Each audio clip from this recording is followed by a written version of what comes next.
जय महाकाल। रक्षाबंधन पूरी दुनिया में भारत ही एकमात्र ऐसा देश है जहां मानवीय रिश्तों की डोर बहुत गहरे से जुड़ी हुई रहती है। इन्हीं पावन रिश्तों में से एक रिश्ता है भाई बहन का, जो एक कच्चे धागे से बंधा अटूट रिश्ता, अटूट बंधन होता है। भाई बहन के अनमोल स्नेह और सम्मान को जाहिर करने और जताने का सबसे पवित्र पर्व है रक्षाबंधन, जो हर साल श्रावण महीने की पूर्णमासी के दिन संपूर्ण जगत में हिंदुओं द्वारा बड़े स्नेह और श्रद्धा पूर्वक मनाया जाता है। इस साल 2025 में पूर्णिमा 8 अगस्त को शुरू होकर अगले दिन 9 अगस्त दोपहर तक रहेगी। अतः रक्षाबंधन का पर्व 9 अगस्त को मनाया जाएगा, जिसका यह पवित्र पर्व केवल राखी बांधने तक सीमित नहीं है, बल्कि भाई बहन के अटूट प्रेम, विश्वास, रक्षा और कर्तव्य निष्ठा का बहुत ही सुंदर एक उदाहरण है।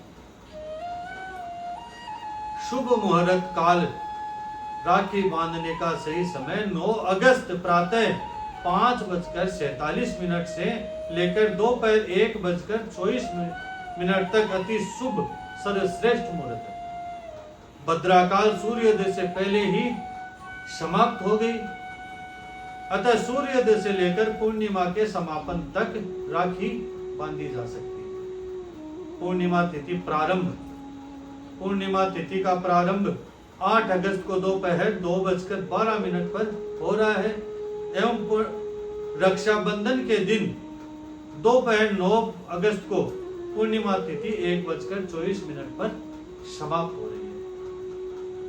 यह केवल एक सामान्य त्योहार नहीं है, इसकी जड़ें हमारी प्राचीन सभ्यता, वेदों, पुराणों और ऐतिहासिक ग्रंथों के साथ गहराई से जुड़ी हुई मिलती है। बहुत सी प्रसिद्ध कथाएं हैं जो रक्षाबंधन के पर्व से जुड़ी हुई है। भविष्य पुराण, श्रीमद् भागवत पुराण इत्यादि सनातन ग्रंथों में कुछ स्थानों पर वर्णित एक घटना मिलती है, जिसमें देवताओं और दानवों के बीच हो रहे युद्ध के दौरान जब इंद्र अत्यधिक परेशान हो गए तो तब उनकी अर्धांगिनी सची इंद्राणी ने श्रावण मास की पूर्णिमा के दिन ऋषियों मुनियों से रक्षा सूत्र लेकर इंद्र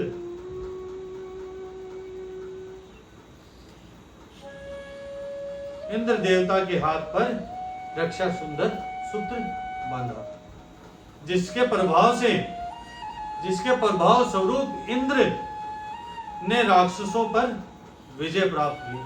संभवतः तभी से यह परंपरा चली आ रही है। दूसरी कथा है महाभारत काल की, जब भगवान श्री कृष्ण जी द्रौपदी को अपनी सखी कहकर संबोधित करते थे। दोनों में पवित्र मित्रता और स्नेह का गहरा संबंध था। एक बार भगवान कृष्ण जी को चोट लगने पर हाथ से खून बहने लगा। तभी द्रौपदी ने अपनी साड़ी का पल्लू फाड़कर केशव के हाथ पर बांध दिया। द्रौपदी का यह वह कर्म था जिसके परिणाम स्वरूप कृष्ण जी ने बदले में चीर हरण के समय द्रौपदी की लाज की रक्षा की। आगे चलकर यह घटना रक्षा के स्वरूप संकल्प के प्रतीक के रूप में समाज में प्रचलित हो गई। सबसे पहले अपने इष्ट भगवान जैसे लड्डू गोपाल, भगवान विष्णु, शिव शंकर जी या जो भी कुल देवता हो, उनको राखी बांधे। इसके लिए प्रतीकात्मक रूप में कलावा प्रयोग कर सकते हैं। रक्षाबंधन का पर्व केवल एक सा दिन नहीं है, बल्कि यह भारतीय संस्कृति, सोच, विचार और आत्मा का उत्सव है। यह त्योहार हमें सीख देता है कि रक्षा केवल शरीर से संबंधित नहीं होती है, बल्कि यह आत्मा, संस्कृति और भावनाओं की भी होती है। आज जब हम सब एक ऐसे सामाजिक ताने बाने में जी रहे हैं जहां तनाव बढ़ रहा है, ऐसे माहौल में यह पवित्र त्योहार हमें रिश्तों को संजोने और संवारने का बहुत ही बेहतरीन अवसर प्रदान करता है। अतः बड़े श्रद्धा भाव से रक्षाबंधन का त्योहार हमें मनाना चाहिए। जय महाकाल, जय श्री राम।